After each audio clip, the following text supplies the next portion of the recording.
A night that began like any other has left the people of Bimpac community in Kombon district, Mangu local government area of Plateau state facing one of the most devastating attacks the community has experienced. More than 25 people were reportedly killed during the attack on Tuesday night, with survivors describing a horrifying assault in which heavily armed attackers allegedly moved from house to house, searching for residents, killing those who could not escape, and setting homes ablaze. What makes the account particularly disturbing is the claim from survivors that the attackers appear to know the community and in some cases knew the names of the people they were looking for. The attack reportedly happened after residents had gone to bed. According to survivors, more than 100 attackers descended on the community, carrying sophisticated weapons including AK-47 rifles. Shedrack Danladi, one of the survivors, described the scene as something resembling a war. We were sleeping at night. Then the assailants came in mass numbers and massacred them in cold blood. About 25 people lost their lives here. Some little children that are not even up to a year. Mothers, fathers. In one of the houses, almost about 7 persons, all of them wiped out. According to him, the sheer number of attackers and the weapons they carried made it extremely difficult for residents to defend themselves or escape. Naladi said he managed to flee before the attackers began carrying out the killings. But those who could not escape were allegedly trapped inside their homes. He said the attackers moved from one house to another, bringing out people who were unable to flee. Those victims were allegedly killed before the attackers set the houses on fire and moved to another location. The account paints a picture of an attack that was not simply a sudden exchange of gunfire, but a prolonged assault on homes and families. For survivors, the most painful part is the fact that many of those killed were people who had little or no ability to defend themselves. Women, children, and elderly residents were reportedly among those killed. Grace Moreng, who has lived in the community for more than 2 decades, said she had never witnessed violence of this scale. She said she was married to a man from the community and had lived there for more than 20 years. But what happened on Tuesday night, she said, was unlike anything she had previously experienced.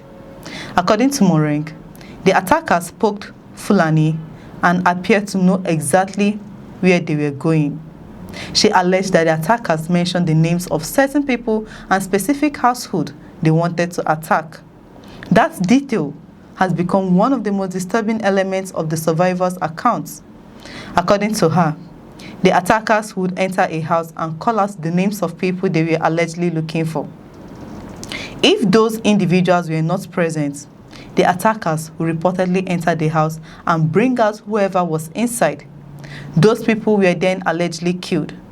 Moreng said most of the victims were women, children, and elderly people who could not escape quickly enough. She also reviewed the personal cost of the attack, saying she lost 6 members of her husband's family. 6 members of one family. That figure gives an indication of the scale of the tragedy facing the community. For the families left behind, the attack is not simply a statistics. It represents husbands, wives, brothers, sisters, parents, children, and relatives who went to sleep expecting to wake up the following morning.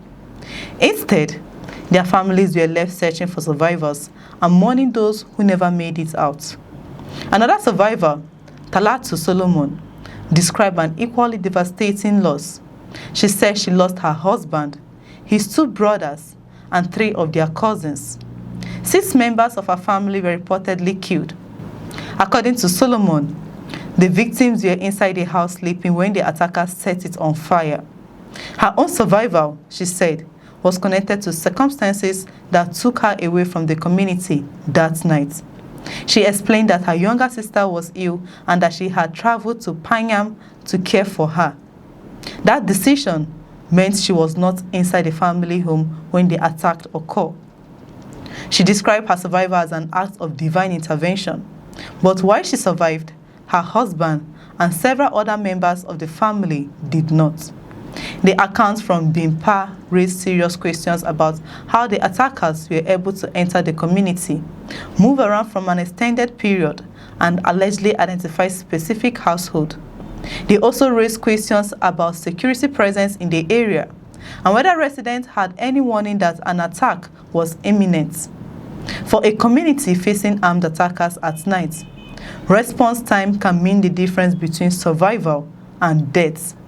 If attackers are able to move through a community for an extended period without being stopped, residents can become extremely vulnerable. And when homes are deliberately set on fire, the danger becomes even greater. People who may have survived the initial attack could become trapped by flames and smokes. Those who attempt to flee face the danger of being shot outside. That is reportedly what made the Bimpac attack so devastating. The survivors' account suggests that the attackers were not simply firing randomly and leaving. They allegedly moved from one home to another. They allegedly searched for people. They allegedly killed residents who could not escape. And they allegedly burned homes after the killings. These allegations will need to be properly investigated by the authorities, particularly the claims that some attackers appear to know the names and locations of people they wanted to find. The identity of the attackers and their motive also remain critical questions.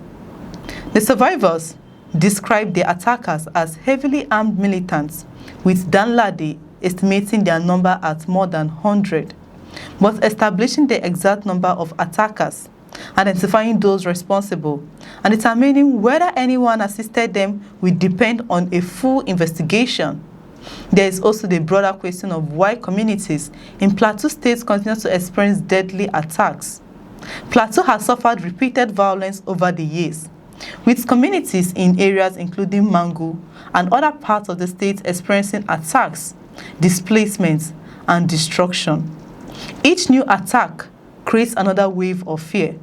Families become afraid to sleep in their own homes. Farmers become afraid to return to their farms. Parents worry about the safety of their children. And communities that once depended on neighboring villages for trade, farming, and social activities can become divided by suspicion and fear. The survivors of Bimpac are now left with the difficult task of rebuilding their lives after losing loved ones and homes.